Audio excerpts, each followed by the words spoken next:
अकबर बीरबल की कहानी, सबसे बड़ा हथियार। बादशाह अकबर कामकाज के अलावा भी कई चीजों के बारे में बीरबल से बातचीत किया करते थे।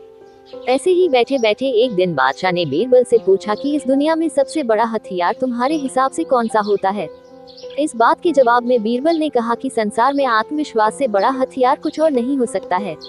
यह बात अकबर के समझ में नहीं आई, लेकिन फिर भी उन्होंने कुछ नहीं कहा। उनके मन में हुआ कि समय आने पर इस बात की परख की जाएगी। कुछ दिनों बाद राज्य में एक हाथी बेकाबू हो गया।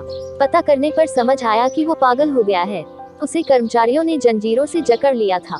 इसकी खबर जैसे ही बादशाह को पहुंची, तो उन्होंने सीधे महावत से कहा कि जब भी तुम्हें बीरबल आता दिखे तो हाथी की जंजीरों को खेल देना।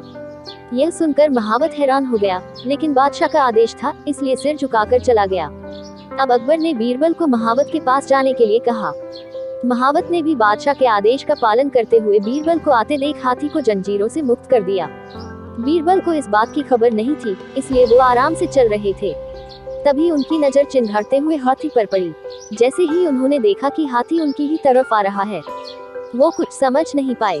कुछ ही देर में उनके दिमाग में हुआ कि बादशाह ने मेरी आत्मविश्वास वाली बात को परखने के लिए ही इस हाथी को मेरे पीछे छोड़ने का आदेश दिया होगा। अब बीरबल इधर उधर भागने की सोच रहे थे, लेकिन ऐसा कुछ नहीं पाया। सामने से हाथी आ रहा था और अगल बगल में भागकर जाने की जगह नहीं थी। इतने में हाथी बीरबल के काफी करीब पहुंच गया।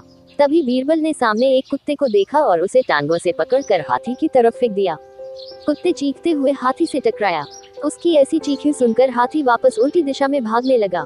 कुछ ही देर में इस बारे में बादशाह अकबर को पता चला। तब जाकर उन्होंने माना कि आत्मविश्वास ही मनुष्य का सबसे बड़ा हथियार है। कहानी से सीख, हर किसी की बात पर यूं ही भरोसा नहीं कर लेना चाहिए। बात की जांच और परख करना जरूरी है। दूसरी सीख यह है कि इंसान समय से पहले उम्मीद न छोड़े, तो परेशानी से बाहर निकला जा सकता है।